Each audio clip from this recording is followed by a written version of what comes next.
नमस्कार, मैं निशी भाटिया और आप देख रहे हैं न्यूज वॉच इंडिया। आज न्यूज वॉच इंडिया की टीम मौजूद है मथुरा में, यानी कि कंस की नगरी और श्री कृष्ण भगवान की जन्मभूमि में। जी हाँ, और आज हमारा मकसद यहाँ आने का यही है कि आपको हम मथुरा वृंदावन की जन्माष्टमी से पहले की तैयारियों का जायजा लेकर दिखाएंगे और इसी के साथ आपको मंदिरों के दर्शन भी करवाएंगे। और इसी के साथ आज मैं आपको बता देती हूँ मैं इस वक्त कहाँ पर मौजूद हूँ। मैं मौजूद हूँ कारागार में, जी हाँ, कंस किला में मौजूद हूँ। और यहाँ पर किस तरीके से कृष्ण भगवान का जन्म हुआ था और उसके बाद का दृश्य भी मैं आपको दिखाती हूँ। तो जिस तरीके से आप मेरे पीछे का नज़ारा देख पा रहे होंगे, ये यमुना नदी है और इस वक्त जहाँ हम खड़े हैं वो है कंस का किला। और ये वही यमुना नदी है जहाँ पर इस कारागार में कृष्ण भगवान ने जन्म लिया, वो प्रकट हुए और उसके बाद वासुदेव द्वारा इस यमुना नदी को पार करते हुए नंदगांव छोड़ा गया था। और ये वही दृश्य है और आप दूर दराज तक देख सकते हैं, वो जो दिख पा रहा है वो नंदगांव है। और इसी के साथ ये कुछ तस्वीरें हैं वही जो एक बार फिर से हमारे को उस इतिहास को याद दिलाती है, उस सनातन धर्म के इतने पुराने इतिहास को याद दिलाती है, जिसको देखकर आज भी हमें सनातन होने पर गर्व महसूस होता है। तो श्री कृष्ण जन्माष्टमी को लेकर क्या कुछ तैयारियां वृंदावन मथुरा में चल रही है वो भी हम आपको दिखाएंगे, लेकिन उससे पहले एक नज़ारा आप कृष्ण भगवान के जो ये जन्मभूमि है कंस के किले के कारागार की, वो हम आपको दिखाते हैं।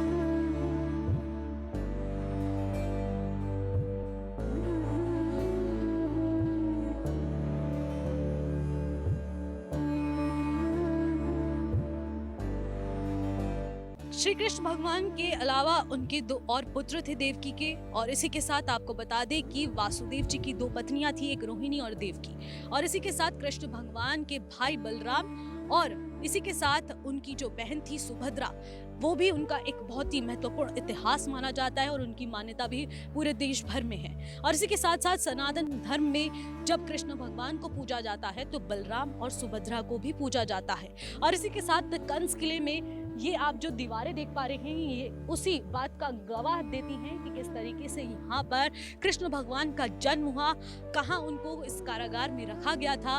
और उसके पीछे का जो इतिहास है वो इस बात को दोहराते हुए कई बार हमारे को ये याद दिलाता है कि श्री कृष्ण भगवान का जन्म ऐसे कंस जैसे लोगों को विनाश करने के लिए प्रकट हुए थे। और इसी के साथ ये जो यमुना नदी आप देख पा रहे हैं, ये वही यमुना नदी है जहाँ से देवकी और वासुदेव अपने पुत्र को नंदगांव छोड़कर आए थे।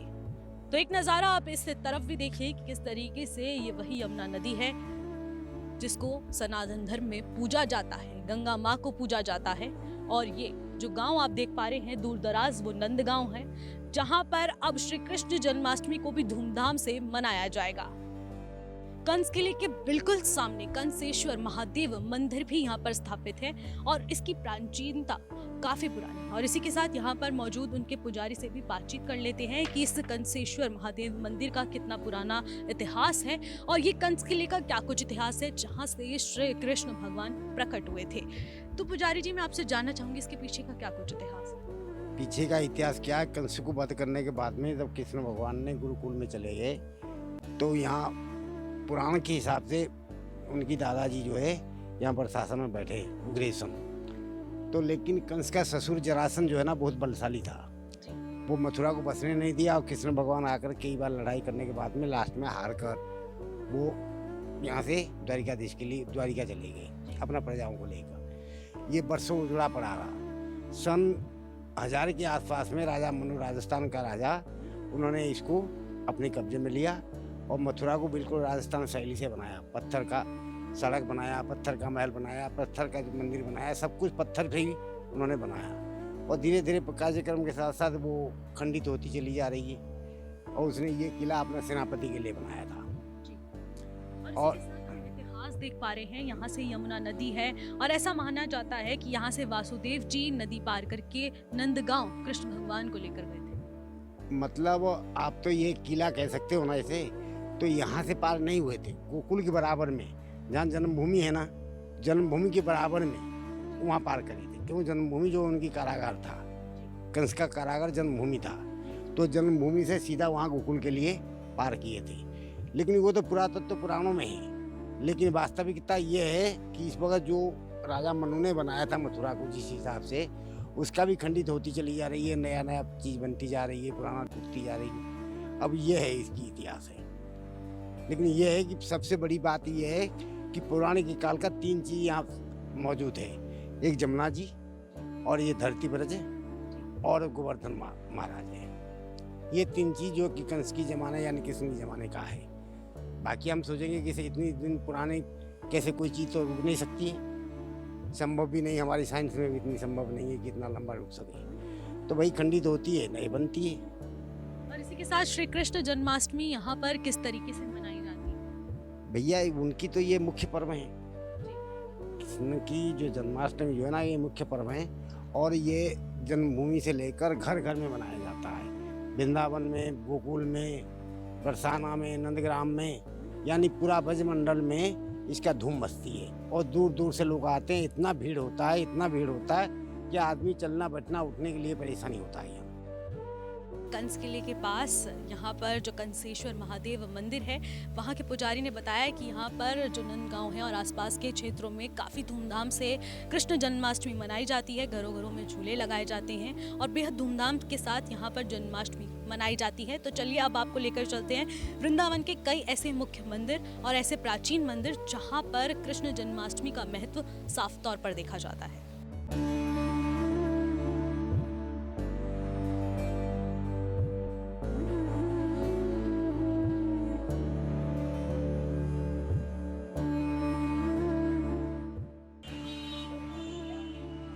आज हम मौजूद हैं द्वारकाधीश मंदिर में और ये मंदिर वृंदावन में मौजूद है। और आपको बता दें इसका इतिहास कुछ इस कदर पुराना है कि कृष्ण भगवान को द्वारकाधीश या फिर द्वारका नाम से भी जाना जाता था। और इसी के साथ इसकी प्रसिद्धता भी देश भर में है, दुनिया भर में भी है। एक द्वारकाधीश मंदिर अलग है, लेकिन ये वृंदावन का द्वारकाधीश मंदिर है। और इसी के साथ यहाँ पर भी वृंदावन में काफी धूमधाम के साथ श्री कृष्ण जन्माष्टमी मनाई जाती है। और यहाँ पर आप अभी से ही रौनक देख सकते हैं कि किस तरीके से यहाँ पर भीड़ लग रखी है।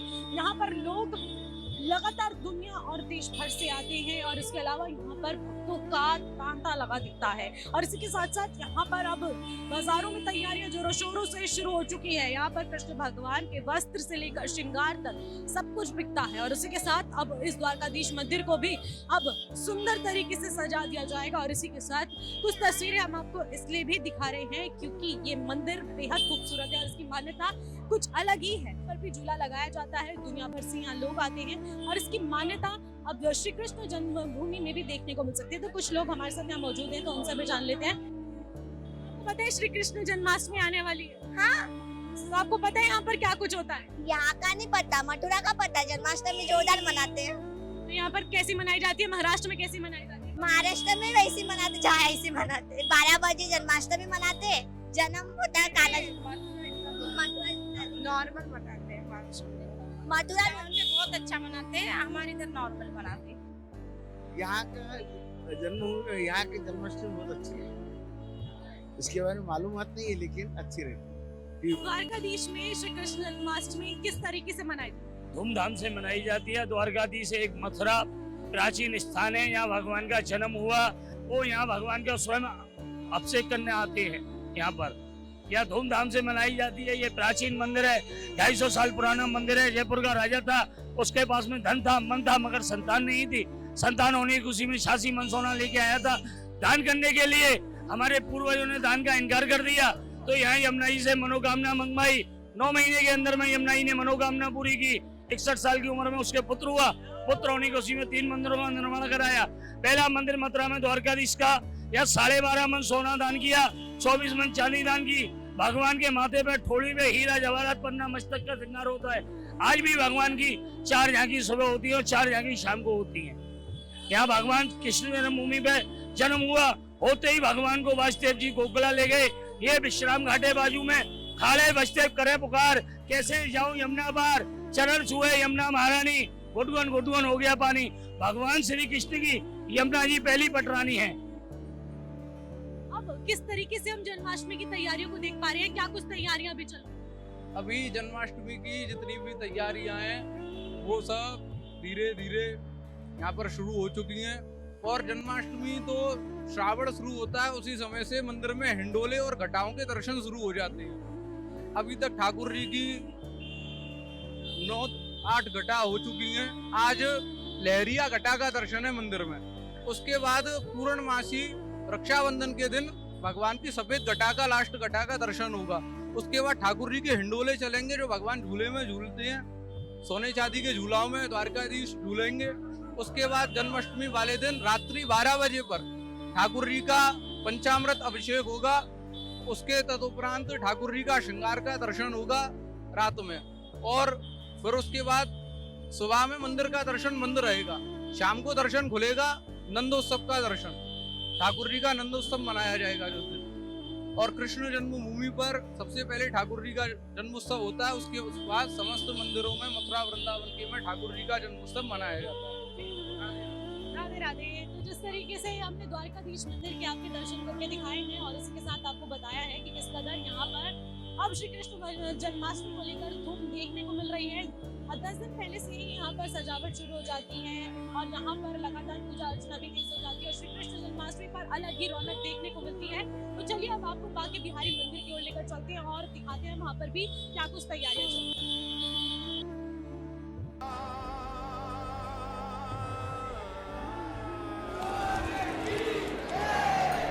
ठाकुर जी का फोटो ना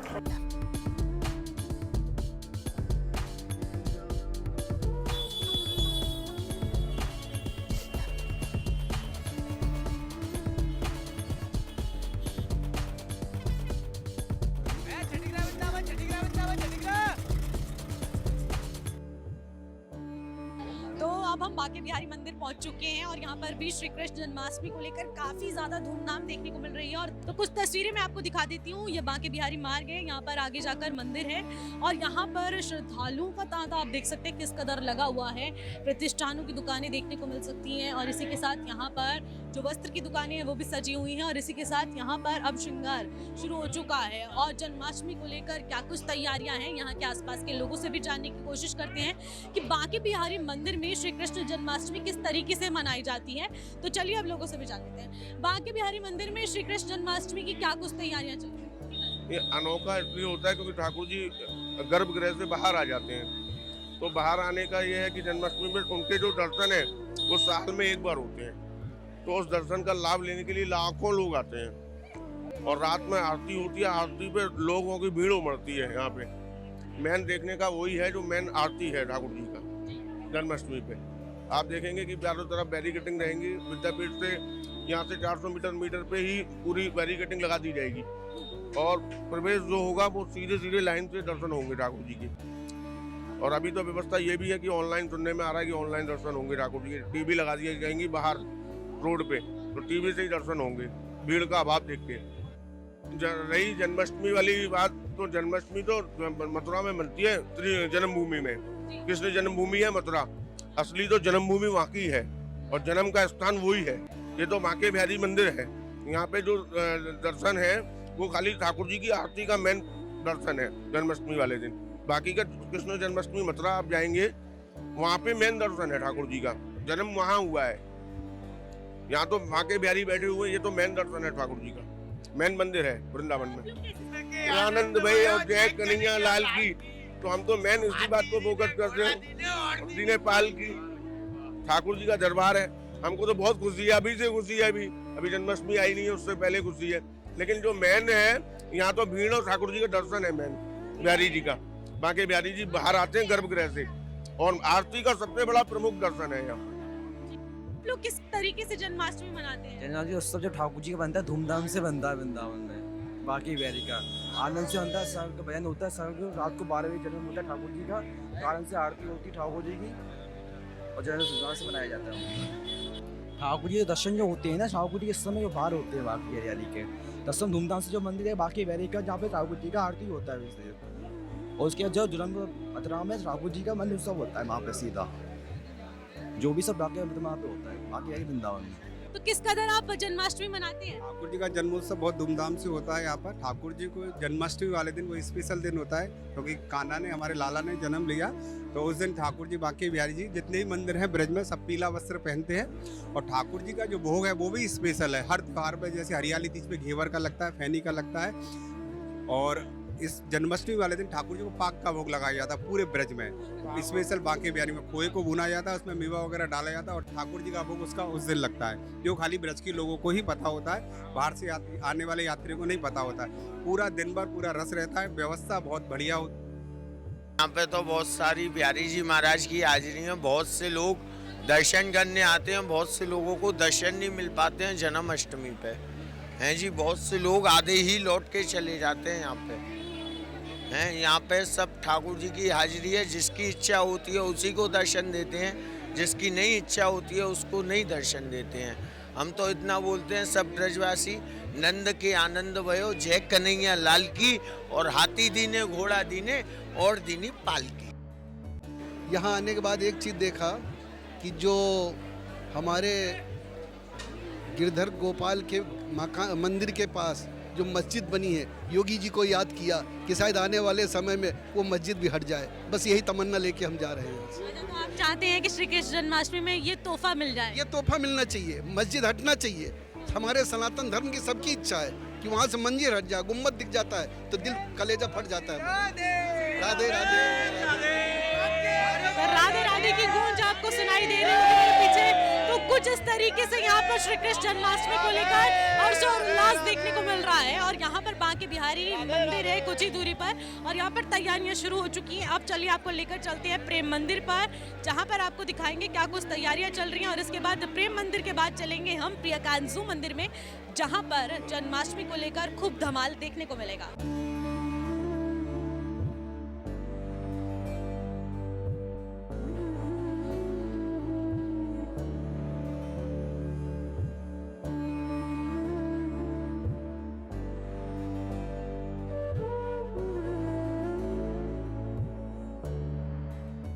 अब हम आ चुके हैं प्रेम मंदिर में, और ये प्रेम मंदिर का इतिहास बहुत खूबसूरत है, क्योंकि यहाँ पर ये दूसरा ताजमहल का रूप है, लेकिन ये भगवान का है मंदिर और बेहद खूबसूरत होता है। शाम को इसका नज़ारा और भी ज़्यादा खूबसूरत हो जाता है, लाइटिंग के माध्यम से इसकी और शोभा बढ़ जाती है और ये बहुत खूबसूरत लगता है।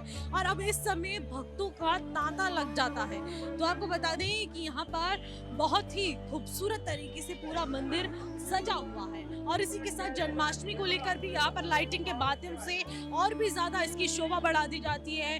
फूलों से सजा दिया जाता है मंदिर को, और अंदर जितनी भी भगवान की प्रतिमाएं हैं, मूर्तियां हैं, उनको और भी सुंदर वस्त्र पहनाए जाते हैं, और उनका जो देख सकते हैं खूबसूरती वो कुछ इस कदर झलकती है कि वो भक्तों का मन मोह लेती है। और इतनी सुंदर तस्वीरें यहाँ प्रेम मंदिर में देखने को मिलती है। और यहाँ पर अगर मैं आपको भीड़ की बात कहूँ तो अभी से इतनी भीड़ है, अगर जन्माष्टमी की बात करें तो यहाँ पर पैर रखने तक की जगह नहीं होती। और इस भीड़ भड़ाके में, लेकिन जन्माष्टमी की अगर बात करें तो जन्माष्टमी में माहौल कुछ और हो जाता है, क्योंकि यहाँ पर भक्त और भी ज्यादा आ जाते हैं, और देश विदेश से भी यहाँ पर भक्त आते हैं, क्योंकि वृंदावन और मथुरा बेहद जानी जाती है श्री कृष्ण जन्माष्टमी को लेकर, और यहाँ पर बहुत ही खूबसूरत तरीके से जन्माष्टमी मनाई जाती है। तो चलिए अब और लोगों से विचारने की कोशिश करते हैं कि वृंदावन में और प्रेम मंदिर में किस कदर यहाँ पर जन्माष्टमी मनाई जाती है।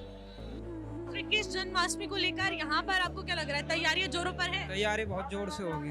आप किस तरीके से मनाते हैं? हम बहुत बढ़िया बनाते हैं, मतलब इधर ही बनाएंगे अब की बार, पहली बार। आपकी बार यहाँ मनाने वाले हैं, तो फिर क्या रहेगा आपका, कहाँ कौन से मंदिर में जाएंगे आप जन्माष्टमी? हम प्रेम मंदिर ही ज्यादा आते हैं। अच्छा, प्रेम मंदिर, क्योंकि इधर भीड़ बहुत होती है ना, अच्छा। तो सही लगता है, मतलब देखने में आनंद आता है। डेली रात को इधर भीड़ ही रहती है, 10,000 से ज्यादा लोग आते हैं जाते हैं इधर रात को।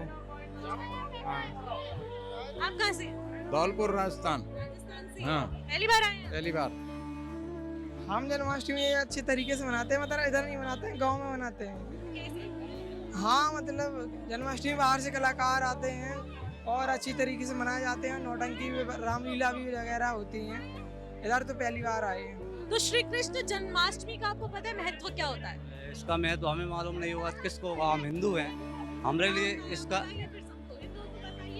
पूरी दुनिया को बताइए। जन्माष्टमी का मतलब है कृष्ण भगवान का जन्म मनाना, और इसमें सब लोग मिलजुल कर अपने अपनी आस्था अनुसार जन्म मटकी फोड़ी जाएगी, भजन कीर्तन होगा, शुद्ध देसी गांव के हिसाब से बता रहा हूँ मैं, ये गांव में जो होता है उस हिसाब से, और भजन कीर्तन करते हैं, मटकी फोड़ते हैं, उत्सव मनाते हैं। और हिंदुओं का ये अष्टमी मतलब कृष्ण भगवान का जन्म, और हमें सब हिंदुओं को मिलजुल कर ये मनाना चाहिए ये त्योहार। भोपाल में तो बहुत अच्छे तरीके से मनाते हैं, बहुत बड़े बड़े लंगर, बहुत बड़ा बड़ा मटकी बनता है, और कॉलोनियों में और हमारे ये छोला मंदिर पे बहुत अच्छे तरीके से होता है इसका प्रोग्राम। आनंद क्यों आनंद नहीं आएगा, हमारा तो ये जन्म ही इसलिए हुआ कि हम ये आनंद उठाएं इसका। तो जन्माष्टमी का महत्व पता है आपको क्या कुछ? हाँ, कृष्ण जी का जन्म हुआ था उस दिन हम लोग धूमधाम से कृष्ण जन्माष्टमी मनाते हैं, मटकी फोड़ते हैं और ढेर सारे फंक्शन मनाते हैं। इस बार क्या करने वाली है आप जन्माष्टमी? इस बार मैं तो पहले व्रत रहती हूँ, भगवान की पूजा वूजा करती हूँ, और उसके बाद बच्चों को कृष्ण वाला कपड़ा पहना के उन लोगों को सजा के फिर उन लोगों को मक्खन वाली मटकी फोड़वाती हूँ, फिर वही से बच्चों से साथ खेलती हूँ, फोड़ती हूँ बस। यहाँ पर आप दर्शन के लिए आए? मटकी वटकी सब फोड़ते हैं, कपड़े पहनते हैं, अच्छे अच्छे बच्चों को खिलाते पिलाते हैं। पूरे गांव में बहुत धूमधाम से लोग जन्माष्टमी मनाते हैं। तो आपके यहाँ पर जन्माष्टमी कैसे मनाई जाती है? क्योंकि वृंदावन में तो हम देख रहे हैं कि फुल धूम के साथ जन्माष्टमी मनाई जाती है, तो आप कैसे? एक्चुअली वहाँ पे भी इससे भी ज़्यादा धूमधाम से इसी तरह मनाई जाती है। पहले नहीं मनाई जाती थी जब दूसरी पार्टी के उससे, लेकिन अब बीजेपी है तो इसलिए हिंदू धर्म की वजह से बहुत ज़्यादा अच्छी तरह से मनाई जाती है। बीजेपी का रोल क्या है? जन्माष्टमी तो हिंदुओं का प्रमुख त्योहार। नहीं, लेकिन पहले अलग था, लेकिन अब ज़्यादा प्रमुख कर दिया है।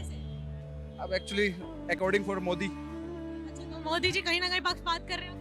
नहीं, ऐसा कुछ नहीं कर रहे, लेकिन हम बता रहे हैं कि पहले हमें दिखता नहीं था, लेकिन अब दिखने लगा है कि अच्छे से। इससे ऐसा लग रहा है कि कहीं ना कहीं वो आपको अवेयर कर रहे हैं इस चीज को लेकर। नहीं, अवेयर नहीं कर रहे, वो भी को लेकर नहीं, धर्म के लिए अवेयर नहीं कर रहे, वो कह रहे सेलिब्रेट करो अच्छे से, इसलिए जैसे हर कोई करेंगे अच्छी तरीके से। बिल्कुल करेंगे। तो आप लोगों के यहाँ पर किस तरीके से जन्माष्टमी मनाई जाती है? क्योंकि यहाँ हम देख पा रहे हैं कितनी ज्यादा भीड़ देखने को मिल रही है, तो राजस्थान में कैसे मनाई जाती है? नहीं, यहाँ जितनी भीड़ है उतनी हमारे उधर तो नहीं होती है, और मैं अच्छे से मनाते हैं। हमारे जो ये हंडी वाले होता है और अच्छे से मनाया जाता है। भरपूर आस्था है, लोगों की भरपूर आस्था है कृष्ण जी में, वहाँ पे भी जितनी यहाँ पर है। हाँ, और जन्माष्टमी के दिन हमारे लिए उत्सव होता है खाटू श्याम जी में। इतनी भीड़ होती है खाटू श्याम जी मंदिर में, कितनी भीड़ होती है होली के दिन। खाटू श्याम मंदिर में तो वहाँ तो काफी भीड़ होती है। हाँ, खाटू श्याम जी मंदिर में वहाँ तो होली से 15 दिन पहले गुलाल होली शुरू हो जाती है मेले तक फाल्गुन में, और बढ़िया भीड़ रहती है बहुत। जन्माष्टमी में मैडम अभी तो प्रतियोगिताएं होती हैं और लोग फास्ट भी रखते हैं, और मंदिरों में भी प्रोग्राम होता है, भोग लगता है, ये सब कार्यक्रम होते हैं। आप किस तरीके से मनाते हैं? अच्छी तरफ से मनाते हैं हम, बाड़मेर से। मजा आएगा अब की बार? लग रहा है कि अब सनातन सब जागरूक हो रहे हैं अपने धर्म को लेकर। हाँ, सनातन जागरूक हो रहा है धर्म को लेके। तो श्री कृष्ण जन्माष्टमी को लेकर अब आपके यहाँ क्या कुछ तैयारियां चल रही हैं? हमारे यहाँ तो बहुत का तैयारियां चल रही हैं जन्माष्टमी की, और हमारी पूर्व भगवान की दुआ और मेरे माँ के बिहारी जी की खूब दुआ लगे। मेरे यहाँ जन्माष्टमी मनाई जाती है सुख सागर पढ़ के। सुख सागर पढ़ते हैं हम लोग शाम को 8 बजे से लेकर रात 12 बजे तक, और रात 12 बजे सुख सागर पढ़ के जैसे सुख सागर में कृष्ण जन्माष्टमी के बारे में उल्लेख होता है, वैसे ही हम लोग केक काट के और पंजीरी, चरणामृत और जो खीरा वगैरह का भोग लगा के ऐसे मनाते हैं, गुब्बारा वगैरह सजा के खूब अच्छे से।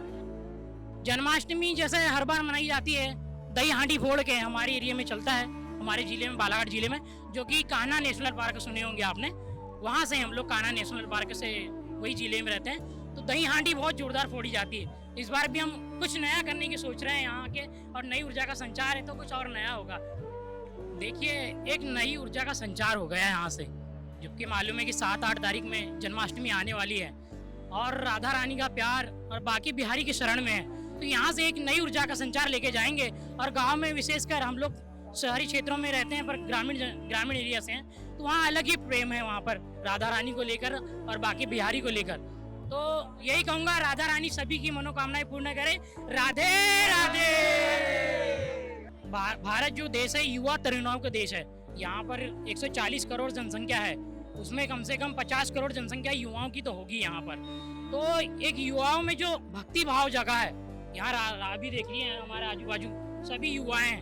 और जो हमारी जो यात्रा थी, साहसिक यात्रा थी, विश्व हिंदू परिषद बजरंग दल के हम लोग सदस्य हैं बालाघाट जिले से, और हम युवाओं में एक नई संचार ऊर्जा का संचार हुआ है, और हम चाहेंगे इस ऊर्जा का संचार और यहाँ का प्यार हम अपने गाँव में ले जाए, और 10 लोगों को जोड़े, एक व्यक्ति 10 को जोड़े, और राधा रानी का प्यार वहाँ भी बरसाए, और नई ऊर्जा का संचार करे फिर से, और गांव में और धूमधाम से मनाए। प्रेम मंदिर जैसा मंदिर नहीं है वृंदावन में है, तो राधा रानी की कृपा है यहाँ पे। जिस पे राधा रानी की कृपा हाथ रख गया वो तो ये मान लो कि किसी राधे रानी की, प्रेम मंदिर की, बोल बरसाने वाली की। कई लोग दूर दराज से आए और हमने आपको बातचीत करके भी बताया है कि कोई राजस्थान से, कोई भोपाल से है, तो कोई यूपी से ताल्लुक रखता है, तो कोई तमाम जगहों से, बंगाल से भी लोग आए हैं। और सबकी मान्यता यही है कि बहुत ही धूमधाम के साथ अब इस बार श्री कृष्ण जन्माष्टमी मनाई जाएगी। वृंदावन मथुरा में तो मना ही जाएगी, लेकिन इसके अलावा अब देश के विभिन्न क्षेत्रों में भी उतनी ही धूम के साथ अब श्री कृष्ण जन्माष्टमी मनाई जाने वाली है।